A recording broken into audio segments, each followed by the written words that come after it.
Lesson number 2, the importance of magnetism. I had a friend once who was a lawyer, and he had a great desire to get people involved in group activities, and so as a lawyer he was able to form corporations. Well, he would form one corporation after another, each time feeling exasperated that nobody would come forward to work with him on this organization. He used to feel, and he complained to me, he said, I've got it all set up, I've got all the mechanism going, everything is right, why don't people come forward? Well, you've seen a lot of people with good ideas, people who are very reasonable in the way they present those ideas, and yet somehow no one is interested in following them. And there are some people who have the magnetism that when they want to do something, somehow everybody wants to do it too. Magnetism is a subject that's very much undervalued. People sort of take it for granted as something that somebody has or doesn't have, and maybe it's something that really oughtn't to be the reason for which anybody does anything.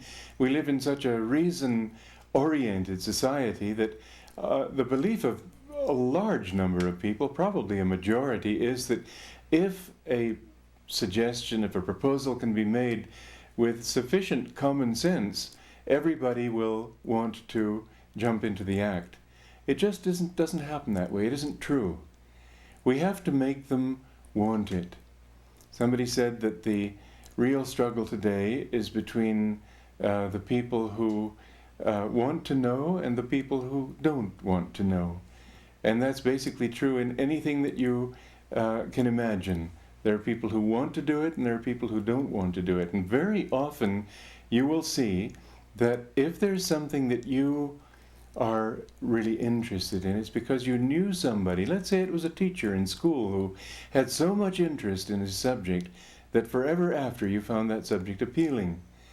I'll never forget a friend of my parents when I was a child, and like probably most children, I didn't like spinach. And so he would come into the house and pretend to be exhausted and sort of lean against the wall and say, Mrs. Walters, I'm exhausted. Let me have some spinach. So she would bring him a bowl of spinach and he'd eat this, and suddenly he'd start to smile and look happy and full of energy. And we knew it was all an act, and yet still it became fun, and we decided we liked spinach. Well, you've seen this as the primary moving force in most advertising. They don't try to convince you by common sense. They try to make you feel that people are so happy drinking that soda, or that eating that candy, or smoking that cigarette, or whatever it might be, that suddenly you feel that it's good to be out there in Marlborough country or wherever you might be drawn to go. And thus we see that it's been said in advertising, for example, that if there is a picture with running water in it, people tend to be much more interested. Well, this is an example of what I mean, of making the subject magnetic. In this case, it's not a person, but the scene is magnetic in the sense that it awakens certain associations that we consider attractive. And what is magnetism? It's something that's attractive. It like a magnet being drawn to the north by like a iron filings being drawn to the poles of a bar magnet.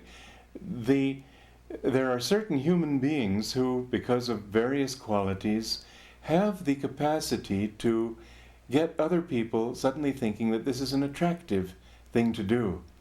And until you can inject that both into your work with other people, and as I said, because leadership is also a quality that we need to apply to ourselves, until you can convince yourself that what you want to do is worthwhile, until you can somehow create mental images or whatever it might be that makes you want to get out of your chair and stop being an armchair traveler or armchair philosopher or armchair executive or whatever, and act, then all the reasoning in the world isn't going to put you in motion. So magnetism is an essential quality, and we see that some people have a great deal of it and other people have very little. And many people will express their thoughts in a monotone. They will express their thoughts sort of gazing at the floor. They will express their thoughts listlessly and wonder why nobody ever listens to them. You can be extremely intelligent and not attract people nearly so much as if you have your heart in what you're doing.